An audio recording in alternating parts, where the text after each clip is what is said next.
রহমতুল্লাহি ওয়া বারাকাতুহু। যুক্তরাষ্ট্র থেকে ফেরত পাঠানো হলো ইরানি নাগরিকদের। যুক্তরাষ্ট্র থেকে বহিষ্কৃত ইরানি নাগরিকদের তৃতীয় একটি দল দেশে ফেরত শুরু করেছে। ইরানের আধা সরকারি সংবাদ সংস্থা তাসনিম সোমবার এই তথ্য জানিয়েছেন।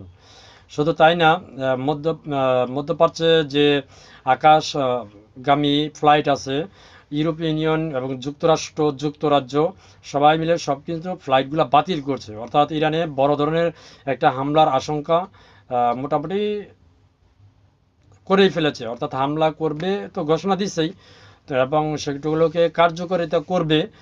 যার কারণেই ইরানের মধ্যপ্রাচ্য যত ফ্লাইটগুলো আছে, ইউরোপীয় ইউনিয়ন এবং যুক্তরাষ্ট্র, তারপর হচ্ছে আপনার যুক্তরাজ্য, সব দেশেরাই কিন্তু যাত্রীবাহী ফ্লাইট, কার্গো ফ্লাইট সবগুলো বাতিল করতেছে।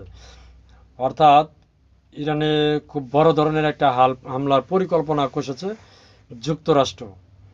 কিন্তু ইরান কি বলছে তাতে? ইরান ভয় পাচ্ছে না, বলছে আসো তোমরা, সমস্যা নেই, আমরা প্রস্তুত আছি যুদ্ধের জন্য, যে কোনো ধরনের, যে কোনো সময়, any how any time, I am ready.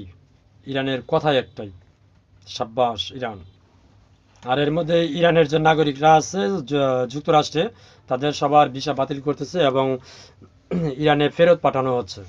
তো আল্লাহ তাআলা ভালো জানে যে ইরানের উপর কী ধরনের হামলা চালাতে পারে যুক্তরাষ্ট্র। ইভেন কি আপনারা জানেন, আমরা একটা ভিডিওতে দিচ্ছি, ইরানকে পৃথিবীর মানচিত্র থেকে মুছে ফেলে দেওয়ার হুমকি দিয়েছে অলরেডি ডোনাল্ড ট্রাম্প। যদি স্বয়ং আল্লাহ তাআলা হেফাজত না করে, তাহলে তো আর ইরানকে বাঁচানো যাবে না।